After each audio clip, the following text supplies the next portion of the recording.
Hi everyone, welcome back to my channel Razi Ali's kitchen. ఈరోజు instant falooda రెసిపీతో అయితే మేము ముందుకు వచ్చేసానండి. ఈ ఇన్స్టెంట్ ఫాలూదా రెసిపీని చాలా ఈజీగా, చాలా సింపుల్గా, చాలా క్విక్గా ప్రిపేర్ చేసుకొని చిల్ అవుతూ తాగొచ్చండి.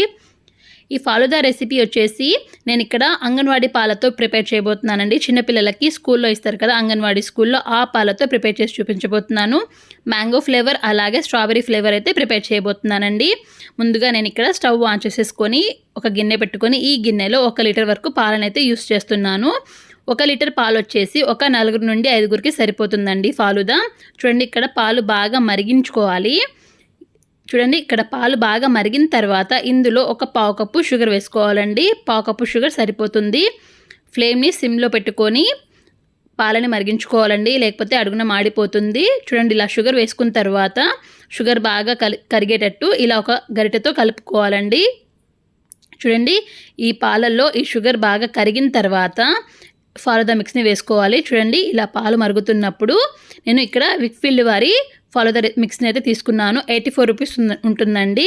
ఒక ప్యాకెట్ వచ్చేసి మ్యాంగో ఫ్లేవర్ని అయితే ఫస్ట్ ఆఫ్ ఆల్ నేను యూస్ చేస్తున్నాను. చూడండి, ఇలా ప్యాకెట్ కట్ చేసేసుకొని ఈ మొత్తాన్ని ఈ పాలలో వేసుకొని ఒకసారి బాగా మిక్స్ చేసేసుకోవాలండి. ఇలా మిక్స్ చేసేసుకొని ఒక 10 to 15 మినిట్స్ పాటు బాగా మరిగించుకోవాలి ఈ పాలని. చూడండి, ఇలా 10 to 15 మినిట్స్ తర్వాత చెక్ చేసుకుందాం. ఒక 15 మినిట్స్కి సేమియా బాగా ఉడికిపోయిందండి. ఒకసారి చెక్ చేసేసుకొని సేమియా మెత్తబడిపోయి ఉంటే పక్కన పెట్టుకోవచ్చండి. మ్యాంగో ఫ్లేవర్ అయితే రెడీ అయిపోయినట్టే. ఇలా పక్కన పెట్టేసుకొని మళ్ళీ అదే స్టవ్ మీద ఇంకో గిన్నె పెట్టుకొని ఇక్కడ కూడా 1 లీటర్ వరకు పాలనైతే యూస్ చేస్తున్నాను.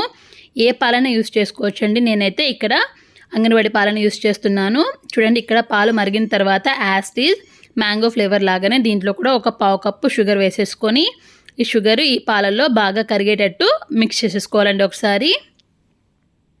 చూడండి, ఇలా పాలల్లో ఈ షుగర్ కరిగిన తర్వాత స్ట్రాబెరీ ఫ్లేవర్ ఫాలూదా మిక్స్ని అయితే వేసుకుంటున్నానండి. ఇది స్ట్రాబెరీ ఫ్లేవరు. మనకి డిఫరెంట్ ఫ్లేవర్స్ అయితే దొరుకుతాయండి బయట షాప్స్లో. చూడండి, ఇలా వేసేసుకొని ఈ సేమియాని కూడా బాగా మిక్స్ చేసేసుకోవాలండి. చూడండి, ఇలా మిక్స్ చేసేసుకొని ఇలా ఒక 10 మినిట్స్ తర్వాత చెక్ చేసుకుందాం. సేమియా అయితే ఉడికిపోయిందండి. తర్వాత రెండింటిని బాగా చల్లారించుకోవాలి. బాగా చల్లారిన తర్వాత మూత పెట్టేసి ఖచ్చితంగా 3 గంటలు అయితే ఫ్రిడ్జ్లో పెట్టుకోవాలండి. ఎంత కూల్గా ఉంటే అంత బాగుంటుంది ఫాలూదా. నేనైతే ఇక్కడ 3 గంటల తర్వాత సర్వ్ చేసుకుంటున్నాను. చూడండి, ఇలా మనకు నచ్చిన గ్లాసెస్లో సర్వ్ చేసేసుకొని ఎంజాయ్ చేస్తూ తాగొచ్చండి. మన ఇంటికి ఎవరైనా రిలేటివ్స్ వచ్చినప్పుడు ఏదైనా ఇన్స్టెంట్గా చేసి పెట్టాలంటే ఇలా ఫాలూదా మిక్స్ తీసుకొచ్చి ఇన్స్టెంట్గా ప్రిపేర్ చేసి పెట్టొచ్చండి. చాలా బాగుంటుంది టేస్ట్. తప్పకుండా ట్రై చేసేయండి. దీంట్లోనే మనం కావాలంటే ఐస్ క్రీమ్ వేసుకోవచ్చు, లేకపోతే డ్రై ఫ్రూట్స్ వేసుకోవచ్చు. నేనైతే ఇక్కడ కాజుతో సర్వ్ చేసేసుకుంటున్నాను. నా వీడియో మీకు నచ్చితే లైక్ చేయండి, షేర్ చేయండి, కమెంట్ చేయండి. Thank you for watching.